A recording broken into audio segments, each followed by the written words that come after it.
Assalamualaikum warahmatullahi wabarakatuh. Izin Pak, izin Bu, izin rekan semua. Perkenalkan nama saya Dwi Aulia dengan NIRM 0101222511. Saya dari kelas TAN 4B. Jadi di sini saya akan mempresentasikan tentang menentukan dan menetapkan media penyuluhan pertanian tepat dari hasil identifikasi BPP Pawuh Duo.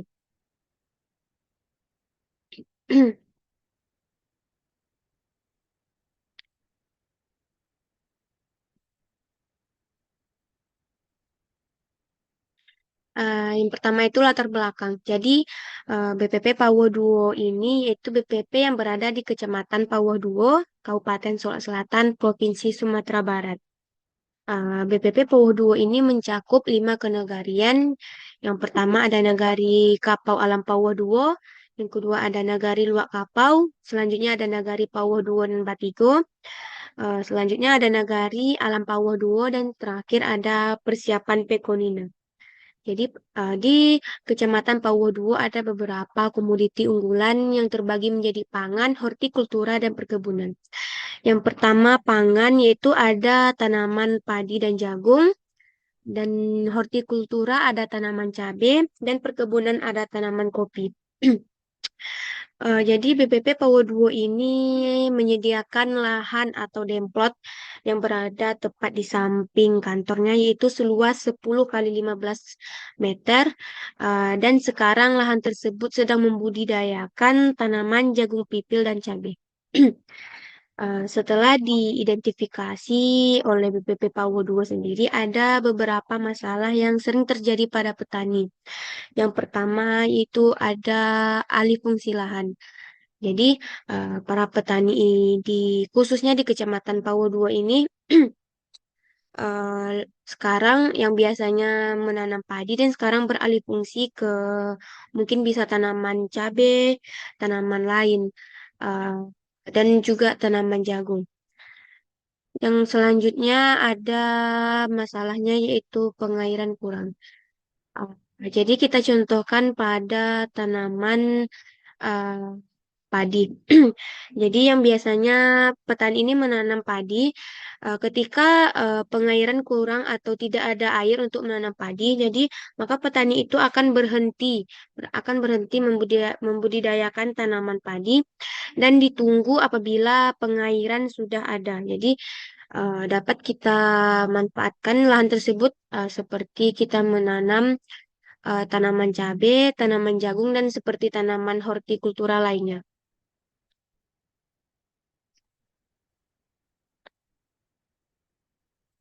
Selanjutnya, karakteristik petani. Jadi di Kecamatan Pawuduo ini ada beberapa karakteristik petani. Yang pertama ada pendidikan petani.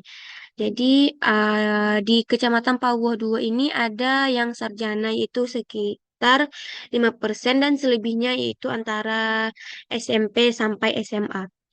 Yang kedua ada usia petani. Jadi petani di Kecamatan Pauduo ini biasanya berusia dari 25 tahun sampai dengan 60 tahun. Selanjutnya ada pada pengalaman petani. Jadi di Kecamatan Pauduo ini para petaninya memiliki pengalaman yang berbeda-beda.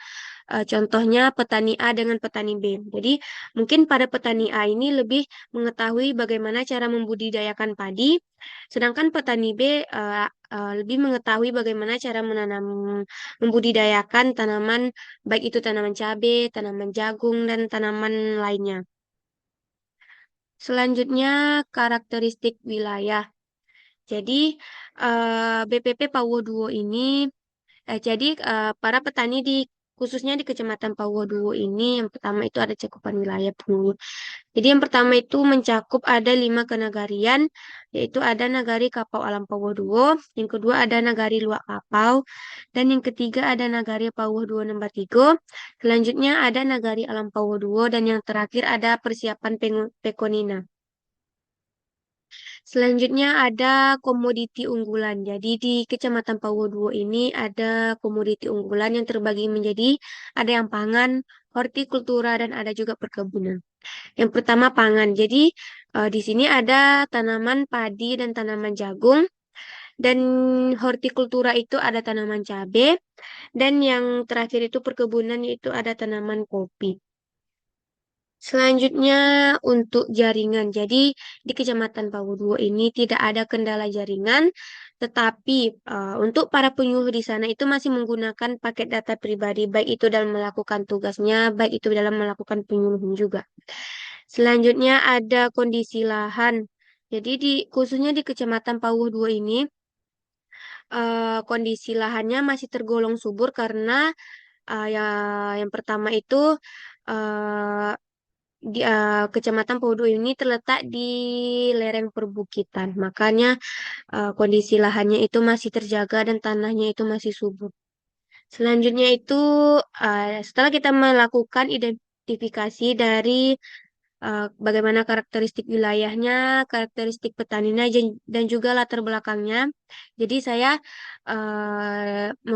mengidentifikasi itu ada beberapa media yang digunakan untuk melakukan penyuluhannya, yaitu kombinasi antara penggunaan leaflet dan slide.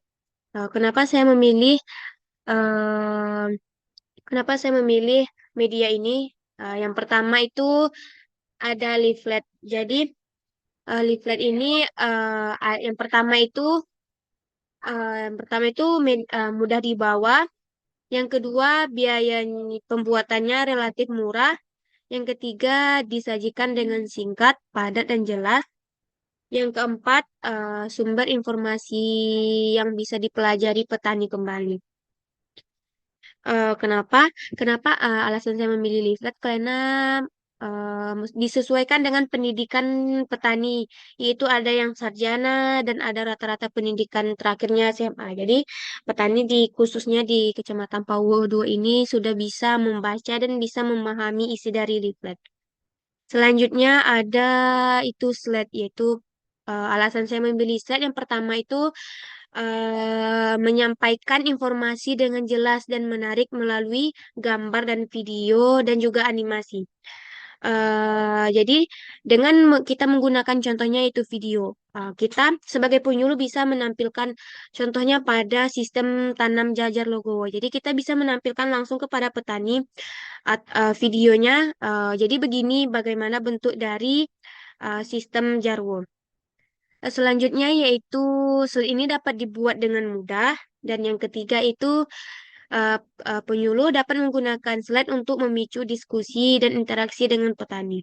Jadi dengan kita menggunakan slide, contohnya kita dengan menampilkan video kepada petani, itu petani mungkin bisa menanyakan langsung itu seperti menanyakan bagaimana bentuk itu tanaman jajar logo dan dari situlah antara petani dan penyuluh bisa melakukan diskusi dan interaksi. Selanjutnya, penggunaan kombinasi leaflet dan slide in dalam kegiatan penyuluh pertanian dapat memberikan hasil yang lebih optimal karena leaflet dapat digunakan sebagai materi pendamping untuk memperkuat informasi yang disampaikan dalam slide. Secara keseluruhan, leaflet dan slide ini merupakan media penyuluhan pertanian yang efektif, praktis, dan juga hemat biaya. Penggunaan media ini dapat membantu para penyuluh untuk menyampaikan informasi dengan jelas, menarik, dan juga dipahami oleh para petani, sehingga dapat meningkatkan pemahaman dan kemampuan mereka dalam menerapkan pertanian yang baik. Jadi sekianlah yang dapat saya presentasikan tentang menentukan dan menetapkan media penyuluh pertanian yang tepat dari hasil identifikasi BPP Pawoduo. Mohon maaf atas segala kekurangan. Saya tutup dengan mengucapkan Assalamualaikum warahmatullahi wabarakatuh.